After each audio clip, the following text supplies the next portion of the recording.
ये बात तो स्पष्ट है कि व्हाट्सएप चैट में उनके नाम स्पष्ट रूप से आए हैं। नंबर 2, जो व्हाट्सएप चैट चल रही थी वो उनके रजिस्टर मोबाइल फोन से चल रही थी। Abaji, they are the register owner of the mobile phones, और कानून ये कहता है स्पष्ट में, जो उसको आपको भी पता है बिल्कुल, कि अगर कोई particular fact with in their special knowledge होगी तो बर्डन ऑफ प्रूफ उन पे है कि उन्होंने कंजम्पशन नहीं किया, ड्रग पेडलिंग नहीं किया है।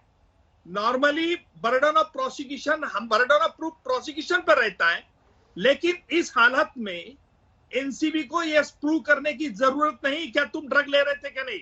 WhatsApp chat is a prima facie evidence, और जो सकृत दर्शनी सबूत है उससे यह बात स्पष्ट होती थी कि और ड्रग कंजम्पशन, ड्रग पेडलिंग में थी। जरा सुनिए आबाजी, जरा सुनिए आबाजी, जरा सुनिए, मैंने आपका पूरा सुन लिया है। और इसीलिए प्राइमा फेसी इन सभी अभियुक्तों के जो व्हाट्सएप चैट में इन्वॉल्व है उनके खिलाफ एनसीबी के अंदर गुनाह बनता है, वो चाहे छोटी मात्रा हो या बड़ी मात्रा हो। लेकिन जिस थाली में खाते उस दाली का छेद जो बोला गया वो बिल्कुल गलत था, क्योंकि अभी स्पष्ट हो रहा है। मुझे तो लगता है कि बॉलीवुड पूरी तरह से ये ड्रग से साफ करना चाहता है। एनसीबी अच्छी काम कर रही है, we must give the compliment to the NCB, क्योंकि हमारी ये बॉलीवुड को लोग, हमारे युवा पीढ़ी इनको फॉलो करते हैं। बिल्कुल, जब तक इनको सजा नहीं होती तब तक आम आदमी भी लगेगा कि इन बड़े लोगों की भी सजा हो सकती है, ड्रग लेना गुनाह है।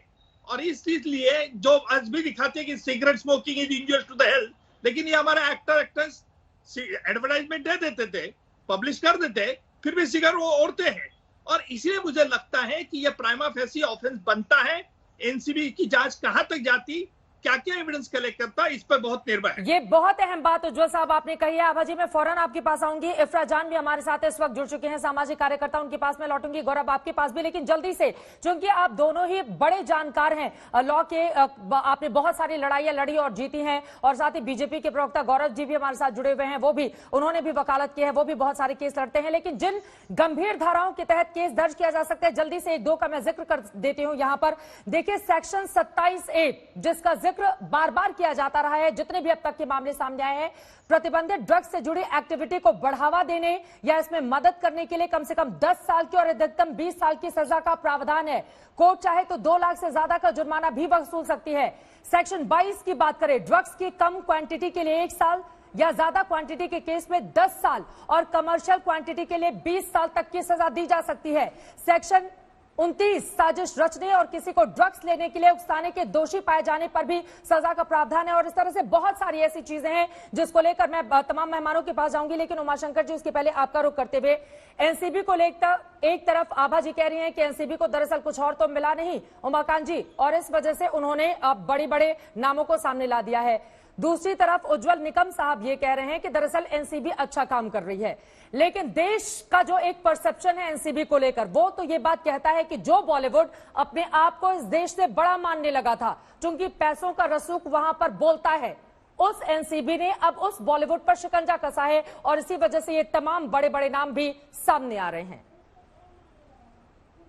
उमाकांत जी। चित्रा जी, जब इन्वेस्टिगेशन तूर पकड़ता है तो उसको रोका नहीं जा सकता।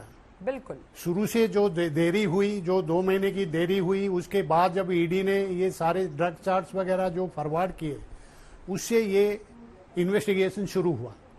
मैं आभा सिंह जी से ये तो मानूंगा कि भाई एनसीबी का वाकई ये मैंडेट नहीं है, क्योंकि एनसीबी के पास जब कोई इंफॉर्मेशन आता है उसके ऊपर बहुत सारे काम होता है। 3 महीने, 6 महीने, 1 साल तक काम होके एक ड्रग सिंडिकेट के पूरा रग रग पहचानने के बाद वो टारगेटेड एक्शन होता है।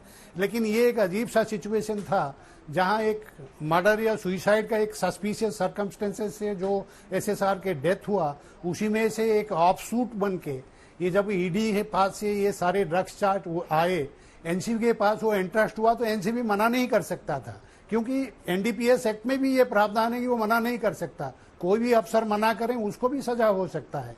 उसके बाद आप देखिए, ये जारे जो चीज शुरू हुआ वो कंजम्पशन से शुरू हुआ, तो नेचुरली एनसीबी का थ्रस्ट जो है वो कंजम्पशन में रहा।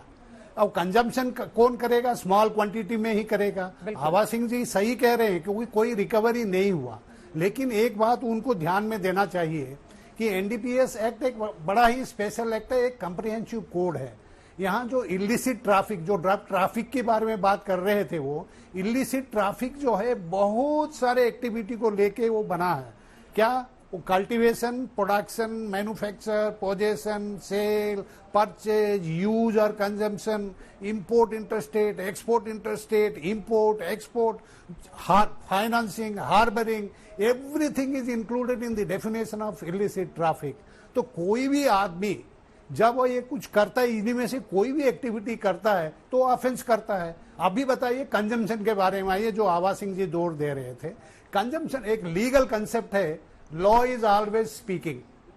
अभी तो जिक्र किया था उन्होंने कि ये 2017 का ये वारदात है, ये ड्रग चार्ट है, और 2017 में अगर लिया भी होगा, पोजेशन नहीं मिला। ये जो कंसेप्ट है, लॉ कंसेप्ट है, law is always speaking. Consumes का मतलब कभी कंज्यूम्ड भी है और अभी जो कंज्यूम किया हुआ है।